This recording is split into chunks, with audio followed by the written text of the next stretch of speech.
Now that he's a Netflix producer, along with his hate-addled wife, Michelle, he's producing more racial division. The latest is called Leave the World Behind. It's a fictional thriller about the collapse of technology and what humans would do with no phones or computers. The movie follows a family on vacation at a rental house, and one night they're visited by a father and a daughter who show up seeking shelter. They say their phones no longer work and they need a place to stay. So immediately the white family, because they're evil, that's encoded in their DNA, of course, is suspicious of the visitors because they're black.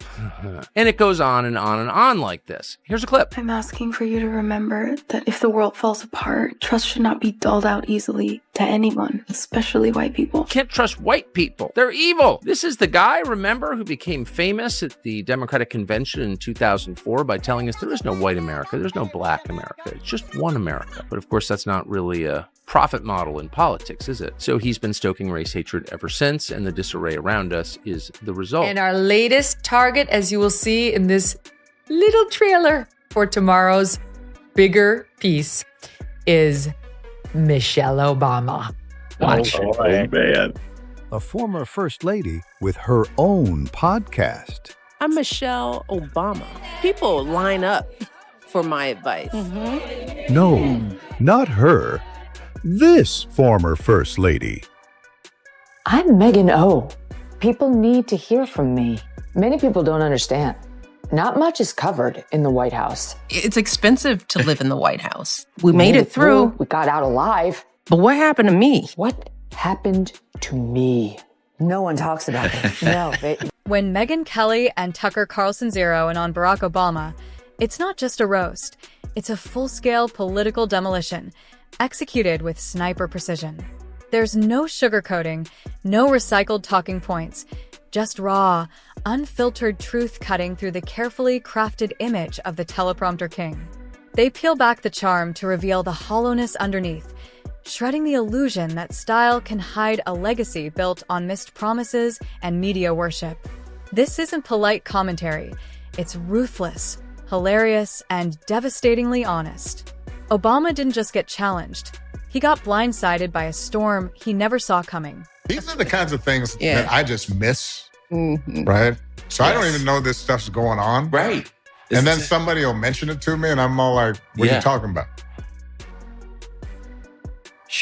People think that they're on the outs because they're not always in the same room together, Maureen. That's one of the most interesting moments in the 2008 campaign occurred when a man, like Obama himself, came from out of nowhere to recount his experiences with Barack Obama, the man. His name was Larry Sinclair, and he told an amazing story. He said that in 1999, he had encountered Barack Obama in Illinois, and then used. It's truly adorable how Barack Obama still struts around like the world's holding its breath for his next TED Talk on how to ruin a country, gracefully. Somehow, this man managed to convince an entire generation that charisma could replace competence, and that a dramatic pause before a sentence magically made it profound. Spoiler alert, it didn't. All it did was give people a moment to brace themselves for the next polished disaster, neatly wrapped in inspiration and delivered with a smirk. Cy Hirsch piece. Here's the cliff notes. Obama colludes with Nancy Pelosi and Hakeem Jeffries and Schumer. Sunday morning calls Biden and says, you're done. Kamala's going to 25th Amendment you, and you got to step aside. And who places the call? Obama. Obama does. So Obama calls the sitting president and tells him, you're done. Then Megyn Kelly couldn't be more entertained. Watching Obama deliver another carefully rehearsed speech feels to her like a rerun of a stand-up act nobody requested. She's left wondering how a man managed to turn detached aloofness into a public virtue, as if being emotionally unavailable was some form of leadership. He once rallied the country around hope and change, and sure, we got change, just not the kind anyone wanted. It was the kind you find under couch cushions after your wallet's been bled dry by policies that turned affordable into a cruel punch. So when he does, I was like, it's not funny. Wait a minute. What's going on here? And he's like, I'm teasing you, right? I was like, none of that. Because he likes to tease. Oh my God, yeah. But when me, Malia, and Sasha all of us are together, he doesn't stand a chance. We mercilessly go after him. I believe that. I have no doubt. You do, because you do it publicly whenever you can. When was the last time you said anything kind about him? Like it's a 99-to-1 ratio in your public comments. So that's their rule. She and her daughters can tease him mercilessly, and he is not allowed to say anything. And Tucker Carlson? He's absolutely reveling in it. To him, Obama's presidency felt like watching a TEDx life coach mistakenly put in charge of nuclear launch codes. High on style, low on substance. Somehow, the man managed to globetrot on an apology tour for America, all while acting like he was the designated cleanup crew for everyone else's errors. Tucker sees Obama's legacy as little more than a scrapbook of eloquent speeches, punctuated by economic sluggishness, diplomatic missteps, and the occasional drone strike, gift-wrapped with a Nobel Peace Prize and sold to the public as enlightened leadership. Did you see the video of Biden at the debate in 2007 announcing that Barack Obama had an AIDS test? I know Barack got tested for AIDS. Oh, Remind me. The funniest video ever. Biden said, well, I think, AIDS is a real problem in the African-American community. And the community's engaged in denial. And I think we should all get AIDS tests. Barack Obama had an AIDS test. I know Barack got tested for AIDS. There's a cutaway of Obama being like, I hate you. It's an important thing. Then Biden's like, which is totally good. And I think he's negative, but all men should get an AIDS. There's no shame in being tested for AIDS. Obama is so mad. Megyn points out the irony of a man who preaches unity while practically holding the patent on passive-aggressive elitism. She rolls her eyes every time he steps onto a stage looking like he just flew in from a semester abroad in smugness. He talks about bipartisanship as if it's sacred, but in his world, compromise really just means everyone else nods along and agrees with him quietly. His speeches still echo like sermons, full of rhythm and reverence, but the church is boarded up and the congregation stopped listening. She's on the record. They can pretend all they want that it's just tabloid fodder that has led people to think they're on the outs. That oh yes, he appeared without her, here or there, and people, no. Okay, first of all, she didn't go to the Trump inauguration. She didn't go to the Jimmy Carter funeral. He's been spotted out at basketball games and out to dinner with their daughters repeatedly without her.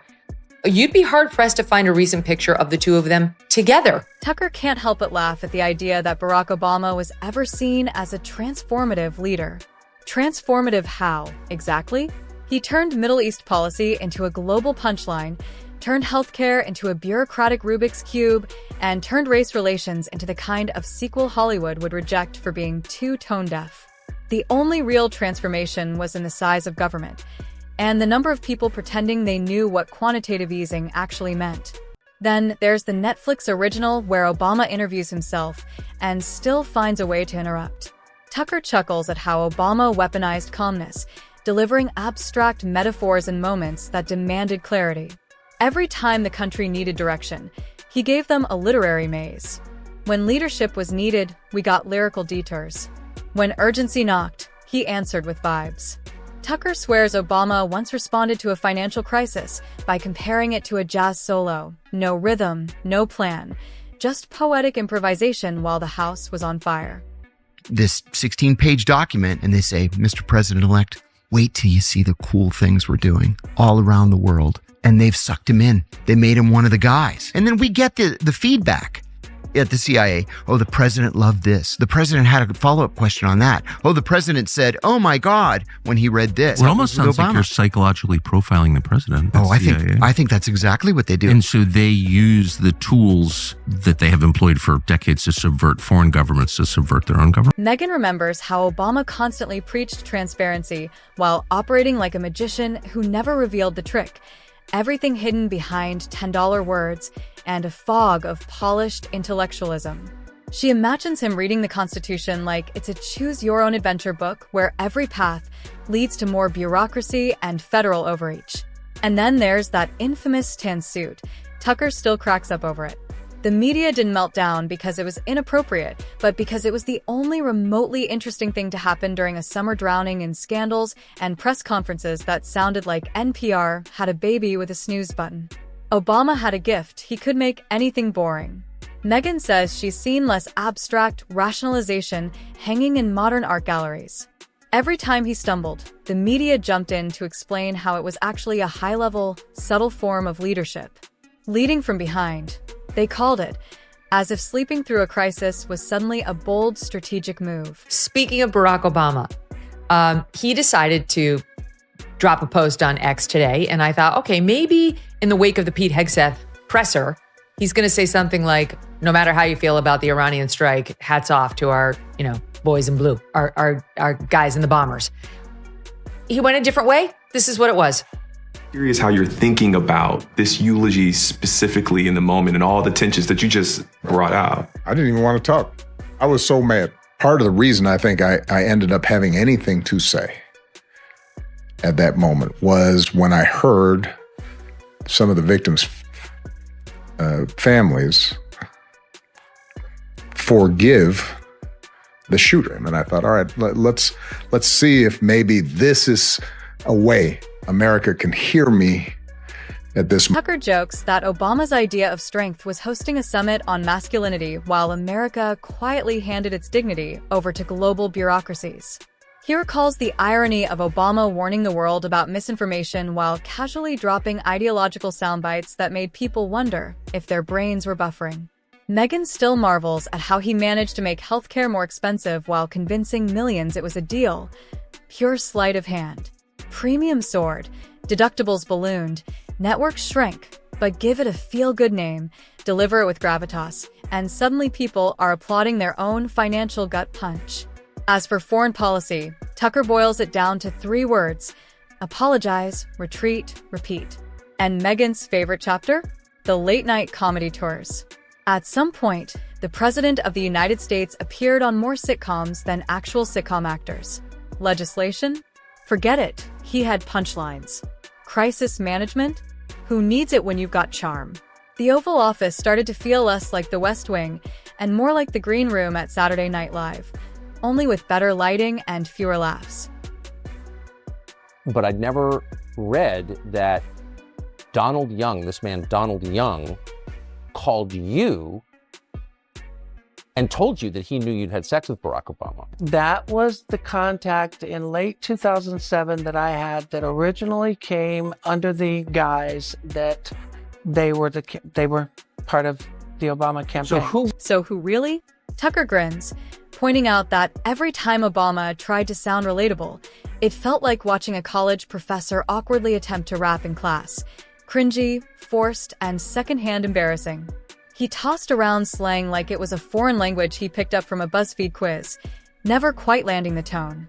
There was always this hovering detachment, as if he were broadcasting from 5 floors above reality, where everyday people were more theory than experience. Megyn can't help but mock the mythology that followed him. Obama, the man who supposedly walked on water, whispered diseases into remission, and made the oceans retreat with a wink. His public image had better PR than the entire Avengers cast combined. If the economy failed, it was his predecessor's fault. If the Middle East ignited, it was a complicated geopolitical inheritance. If the national mood soured, well, clearly people just didn't grasp the depth of his brilliance. He never truly owned failure. He narrated it, with the smooth confidence of Morgan Freeman reading excuses straight off a teleprompter. You're done. Then tells Kamala Harris, you're going to be the nominee, but if you don't gain traction, if you're not popular, we're going to take you out too. I mean, it's all shocking. It sounds true. If, in fact, the 25th Amendment is worthy of being invoked. Yes. If his condition is such that it needs to be invoked and then they don't invoke it, then they're leaving the country in a precarious position of being led by a man not in possession of his faculties. If, on the other hand, it's not. Megyn chuckles at how Obama's speeches often felt like self-help seminars delivered by a man who'd never actually worked a day outside the political bubble. She swears the only thing he ever streamlined was the skill of sidestepping accountability. Once, she even joked that he could stroll through a hurricane with a latte in hand and somehow convince the media that the wind symbolized resistance to progress. Tucker wraps it up with a grin, noting that the Obama era didn't just birth policy, it created a whole cottage industry of professional excuse makers. Their job? Translating his poetic vagueness into something resembling leadership. And in the years since, Obama didn't retire so much as rebrand. He morphed from commander-in-chief to lifestyle guru, more podcast philosopher than ex-president, with a Netflix contract to boot. He slid out of office and straight into the influencer Olympics, armed with curated vacation shots, branded wisdom, and the energy of someone who just discovered Instagram filters and decided to use every single one at once. But when me, Malia, and Sasha all of us are together, he doesn't stand a chance. We mercilessly go after him. I believe that. I have no doubt you do, because you do it publicly whenever you can. You. When was the last time you said anything kind about him? I mean, like, it's a 99-to-1 ratio in your public comments. So that's their rule. She and her daughters can tease him mercilessly, and he is not allowed to say anything about becoming over there. Megyn finishes with a smirk, saying if Obama really wanted to do America a favor, he'd stop talking just for 5 minutes. Let the country breathe, detox from the lingering scent of overproduced speeches and the hum of polished mediocrity. Maybe give us all a moment's silence from the echoes of self-congratulation bouncing off mahogany podiums at leadership forums packed with people who treat owning a Prius like it's a personality. Tucker's still laughing, because while Obama's fanbase is busy crafting Mount Rushmore replicas with hashtags and Lightroom filters, the rest of the country is left squinting, wondering what exactly got transformed, besides the art of masking incompetence with confidence and dressing failure in poetic ambiguity. But it's far from over. Every time a microphone is switched on, whether it's a marble hall or a cozy fireside Zoom call, he's there, ready to remind the world how deeply impressed he is with himself. And the beauty of it? The more he talks, the easier the roast writes itself. Megyn's already got her notes, and a fresh pen. I know. How do you not stop, especially when your husband was commander-in-chief for 8 years, and think there will be people who hear this clip who have no arms and legs thanks to these wars that we fought in Iraq and Afghanistan. I mean, I know some of them, and they will drag themselves out to run the Tunnel to Towers race and other races to raise money for other suffering veterans and firefighters who got hurt on 9/11 and so on, and their families are surviving, who have actual problems that were basically brought on them by the government. Tucker's sharpening the knives, and the next course of roast is already on the grill. Megyn leans in, one brow arched, bracing herself for Obama's next televised gem of wisdom, because nothing says national healing like a millionaire with oceanfront real estate lecturing blue-collar families about climate change. She can't help but wonder, does he record those heartfelt eco-sermons before or after hopping a private jet to Martha's Vineyard for his next book signing spa weekend? The irony is so dense it could blot out the very sun he claims to be saving us from. Tucker jumps in, nearly gleeful at the memory of Obama telling out-of-work coal miners to learn to code, while inflation turned a dozen eggs into a luxury item, and the media called that resilience. Tucker chuckles, shaking his head.